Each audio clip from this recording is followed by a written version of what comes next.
The article discusses the implications of population growth and political representation in the Indian federal democracy. It highlights that southern states have successfully controlled their population through social development and economic growth, in contrast to northern states. If equal-sized Lok Sabha constituencies based on the 2023 population projections are enforced, southern states would lose 23 seats, while northern states gain 37. This would increase northern states' political representation by 6.81% and decrease southern states' representation by 4.24%. The article argues that using current population data for representation and fiscal transfers penalize states that have effectively controlled their population, undermining their efforts. The article discusses the concept of the climate polycrisis, which encompasses interconnected crises related to climate change affecting various sectors in India, including energy, infrastructure, health, migration, and food production. It emphasizes the need for a holistic approach, considering diverse perspectives and ensuring resilience and equity. The author proposes a national carbon accounting (NCA) system similar to financial balance sheets to measure and account for carbon emissions at individual and national levels. Implementing NCA would revolutionize public finance, enabling transparent tracking of carbon inflows and outflows, facilitating a progressive carbon tax, and aligning development with ecological sustainability. The NCA is portrayed as a comprehensive solution to the multifaceted challenges posed by the climate polycrisis. The Bharatiya Janata Party-led Indian government's recent actions against the news website NewsClick, including the arrest of its editor-in-chief Prabir Purkayastha, have been criticized as extreme vendetta and harassment. The government has not specified the allegations leading to the arrests, stating an investigation into a terror case with Chinese links, but no evidence of such links has been presented. NewsClick, previously under scrutiny by the Enforcement Directorate and Income Tax Department, received interim protection from the Delhi High Court, indicating no substantial charges were established. The recent actions seem aimed at silencing critical journalism, raising concerns about freedom of expression and press freedom. The 2023 Nobel Prize in Physics has been awarded to Enel Hillier, Pierre Agostini, and Ferenc Krauss for their pioneering work in attosecond physics. They developed tools to study electron behavior at extremely fast timescales, as short as a few hundred attoseconds, 10-18 seconds. Their research allowed them to generate intense bursts of light with durations as short as 250 attoseconds, leading to breakthroughs in understanding electron dynamics. Although the immediate applications of attosecond physics may not be apparent, it holds great potential in various fields like biochemistry, diagnostics, superconductivity, and manufacturing, where understanding electron behavior at such time scales can lead to new discoveries. The recently passed Women's Reservation Bill in India, now the Constitution, 106th Amendment Act, reserves one-third of seats in the Lok Sabha and state legislative assemblies for women. However, its enactment is contingent on delimitation and census. This legislation follows 30 years of experience with women's reservation in local governments, where the impact has been mixed. Studies show women-led panchayats invested more in public services, but reservation didn't consistently benefit marginalized communities.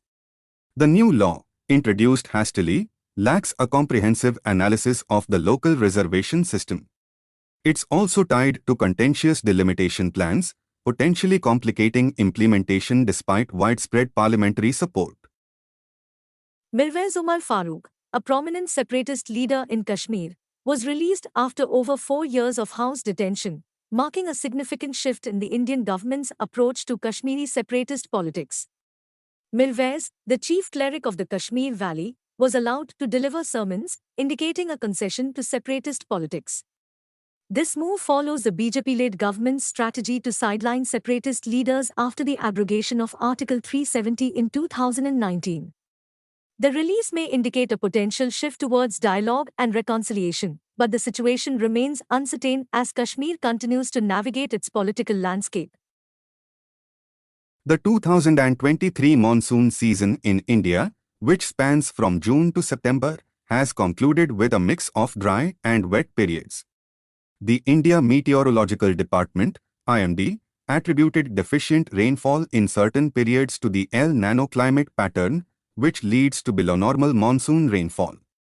Conversely, surplus rainfall, particularly in September, was influenced by the positive Indian Ocean Dipole, IOD, associated with above-average monsoon rainfall. The monsoon season started with a severe deficit in June, followed by floods in July, a historically dry August, and record rains in September, resulting in an overall normal monsoon season.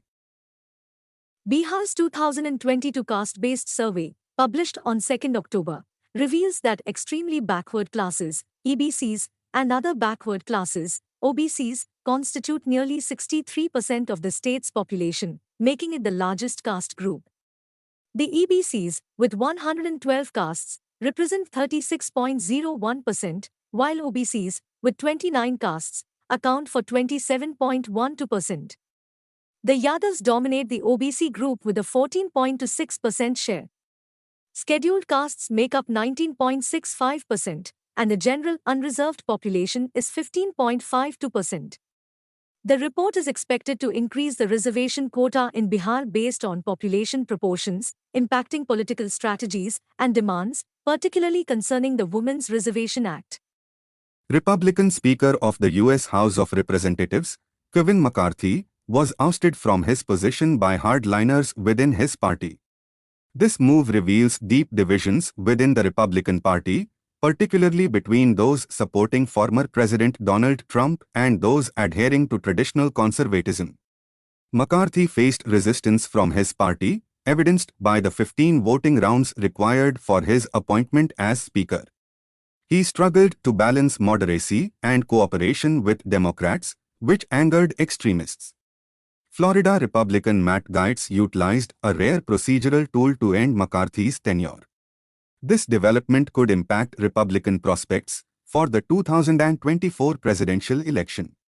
McCarthy was defeated by 216 votes, including 8 Republicans and all House Democrats, leading to his removal as Speaker. The article delves into the mysterious artist Allah Baksh, who, in the 17th century, meticulously reproduced the Mahabharata in Mewari miniature style, working for Raja Jai Singh of Udaipur. Despite his significant contributions, little is known about Baksh, adding to the intrigue surrounding his work. Researchers Alok Bhalla and Chandra Prakash Deval studied Baksh's paintings, resulting in the publication of the Mahabharata, Mewari miniature paintings by Allah Baksh. The volumes showcase Baksh's brilliant use of color and narrative, revealing profound life lessons within the Mahabharata's timeless tale. The article also highlights the Mughal era's interest in translating Hindu epics into Persian, emphasizing their enduring significance. The UK recently performed its first uterus transplant, aiming to help women with uterine factor infertility. Unlike vital organ transplants, uterus transplants enhance life quality, aiding women unable to bear children. In 2014, Sweden achieved the first live birth post-uterus transplant, suggesting the procedure could treat infertility. Indian hospitals have also successfully performed uterus transplants. The procedure involves evaluating the recipient's health, transplanting a viable uterus, and linking muscles, arteries, and veins. Successful pregnancies follow embryo transfer.